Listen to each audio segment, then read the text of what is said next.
high fidelity. It's great. Sex. That sensitive. Fantastic. Perfect life.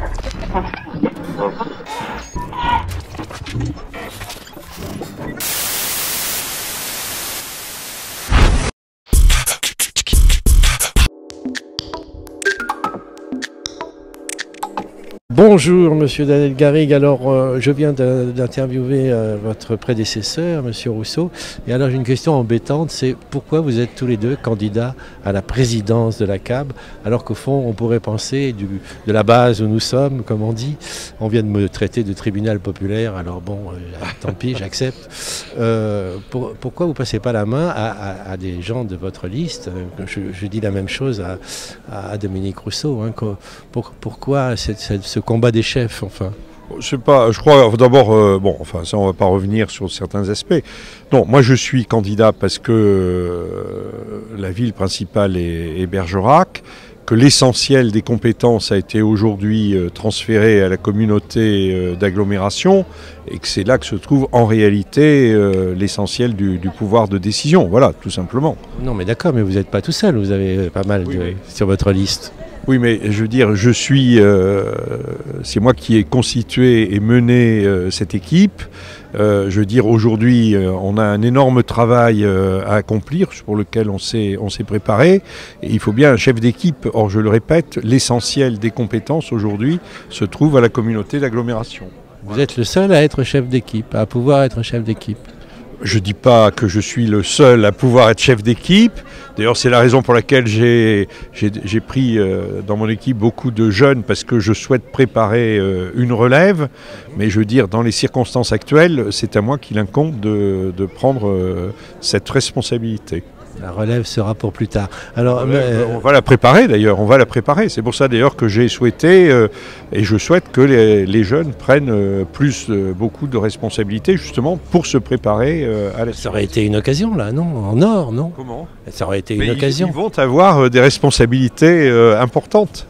D'accord. Bon, Monsieur Dominique Rousseau. C'est un travail d'équipe, hein. On n'est pas seul quand on mène une équipe. Je ne vous le fais pas dire. Municipale ou intercommunale. Dominique Rousseau a, lui, évoqué un argument un peu différent. Il a dit « c'est parce qu'on m'a demandé ». C'est parce que les maires, nouvellement alors, il a dit un certain nombre, je ne sais pas très bien comment ils ont fait pour avoir cette... J'en sais rien, hein. Je ne sais pas... Moi, de toute façon, les gens qui sont avec moi, on est partis dans cette démarche et donc on continue dans la même démarche. D'accord, alors objectivement, donc, il y aura une réunion lundi à 18h30, si j'ai bien entendu, à Prégorieux, c'est ça? Oui. Avec les 64 délégués communautaires qui viennent d'être élus. Voilà. Et je trouve profondément regrettable que certains essaient de transformer cette élection du président et du bureau de la CAB en un troisième tour de l'élection municipale, parce qu'on n'est pas du tout dans le même contexte. Les deux premiers tours, c'est vraiment des élections au suffrage universel direct. D'autre part, une communauté d'agglomération, c'est pas une commune ou une ville, c'est un ensemble de communes qui se réunissent, qui sont réunies au sein de cette communauté. Et il me semble que la démarche logique, ça serait d'essayer de chercher le maximum de consensus entre toutes ces communes. Et c'est la raison pour laquelle, personnellement, d'abord j'étais très favorable à la proposition de Francis Papatanasios, qui était avant de provoquer cette réunion, mais M. Rousseau, pour des raisons qu'on comprend, a voulu bousculer les choses.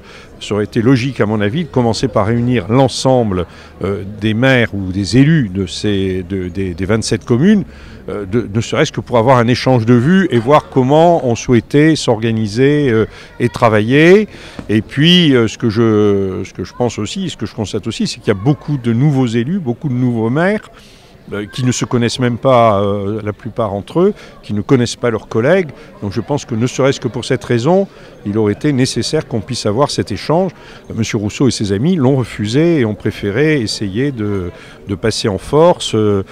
Et il y a un autre aspect, moi, qui me paraît quand même poser vraiment un problème.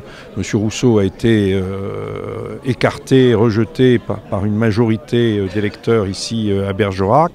Je pense que il paraît difficile qu'ils viennent maintenant essayer de revenir par une autre voie. Alors c'est un peu compliqué parce que d'un côté vous dites l'élection vaut sanctification, donc non, je n'ai pas dit que l'élection valait sanctification. Le suffrage universel le a parlé. Suffrage universel, oui, le suffrage universel, effectivement. Et d'un autre côté vous dites ça serait bien de se donner du temps pour, c'est ça que j'ai bien compris. Parce que j'explique qu'une intercommunalité ne fonctionne pas comme quand vous êtes dans une municipalité, c'est une équipe. Et c'est une équipe qui s'est préparée, qui a fait campagne ensemble, qui a des projets, qui a une unité de vue. Et je dirais son problème, c'est d'essayer, dans le dialogue bien sûr et dans le débat, mais d'essayer d'appliquer les engagements sur lesquels elle a été élue le plus à fond et le plus complètement possible. Bon. Quand vous êtes dans une intercommunalité, la démarche est très différente puisque, je répète, on réunit un ensemble de communes qui ont toutes leurs dimensions. Vous voudriez du temps au fond, vous voudriez un peu de temps pour en discuter. Dans une intercommunalité, il faut toujours donner du temps au temps. Ce n'est pas seulement pour la constitution de l'équipe qui va mener la communauté d'agglomération. C'est de façon générale dans le travail, on n'est pas dans le même temps. Et je pense en particulier qu'il va falloir réunir, définir un projet d'ensemble pour cette intercommunalité, fixer des orientations, définir des projets. Et je pense que le lieu privilégié pour le faire, c'est plutôt la conférence des maires. Et ensuite, le bureau de l'intercommunalité, si vous voulez, me paraît plus, dans un second temps, être l'organisme de mise en œuvre, si vous voulez, de ses orientations et de ses choix. Vous auriez souhaité discuter à 27 au lieu de 64 tout de suite, c'est ça? Non, on peut discuter, pourquoi pas, on peut discuter à 64. Mais le bureau, c'est une formation quand même très restreinte où ne seront pas représentées toutes les communes. Voilà, c'est ça le problème. Vous avez 3 instances, vous avez... le bureau qui est un peu l'exécutif de l'intercommunalité, vous avez le conseil communautaire où les 64 délégués sont présents, mais le bureau vous avez entre 15 et 20 personnes dedans, donc il y a 27 communes, ça veut dire qu'il y a des communes qui ne seront pas du tout dans le bureau, vous avez le conseil communautaire, vous avez les 64 délégués et vous avez la conférence des maires où toutes les communes sont représentées. Donc c'est la raison pour laquelle je considère, moi si vous voulez, qu'il faut donner un rôle quand même important à la conférence des maires, où tous les maires, il y a un représentant par commune, et essayer là de chercher à bâtir un projet commun, définir des projets et essayer de le faire de la manière la plus consensuelle possible. Après, c'est au bureau de mettre en œuvre, parce qu'il y a besoin d'un exécutif pour mettre en œuvre, et puis le conseil communautaire, où il y a tous les délégués, où on doit pouvoir discuter tous les projets. Mais quand on a bâti les projets, je souhaite aussi qu'ils puissent revenir dans toutes les communes, être soumis à toutes les communes, pour que dans toutes les communes, les conseillers municipaux puissent aussi faire entendre leur voix. Que dit la loi là-dessus? Vous avez une deadline? Vous avez l'exécutif en place? La loi permet de fonctionner comme ça, hein, tout à fait. Mais l'exécutif n'a pas, il ne faut pas l'avoir nommé à une certaine date. Normalement, pour l'élection du président de la CAB, on avait jusqu'au 2 mai. L'élection et du bureau. On avait jusqu'au 2 mai, donc on pouvait tout à fait se donner du temps. Alors, le temps, bon, apparemment, les autres ne sont pas d'accord. Est-ce qu'un compromis est possible? C'est-à-dire, est-ce que dans cette réunion de lundi, l'un ou l'autre, vous pouvez proposer un compromis? C'est-à-dire, c'est pas un vilain mot, hein, sans compromission, mais... On commencera par l'élection du président de la CAB. Si je suis élu président, je proposerai quand même qu'il y ait un minimum de recherche du consensus. Je suis obligé de tenir compte, bien sûr... Avant cette élection de l'un ou l'autre, est-ce que l'un ou l'autre, vous avez la possibilité de dire, bon, il y a un problème, on ne va pas se disputer entre chefs? Ça a été fait. Moi, ça a été fait par l'intermédiaire c'est Francis Papatanasios qui a pris cette initiative de proposer. Moi, je l'ai soutenu complètement parce que ça me paraissait une excellente démarche.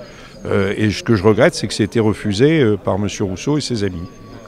Donc il n'y a pas de 3e ou de 4e candidat qui risque de se présenter lundi? On ne peut pas savoir. Hein. Tout le monde, chacun des 64? Oui, les candidatures sont libres, bien évidemment. Et il n'y a pas de limite. Enfin, je veux dire, il peut y avoir 64 candidats. Il pourrait y avoir 64 candidats, oui, pourquoi pas. Bon, merci beaucoup pour tout ça. On voit que ces choses-là sont rudes quand même et que on en reparlera sans doute. Bien sûr, on va en reparler. Allez, merci beaucoup. Quand même des enjeux considérables. Hein. Oui. Merci. No.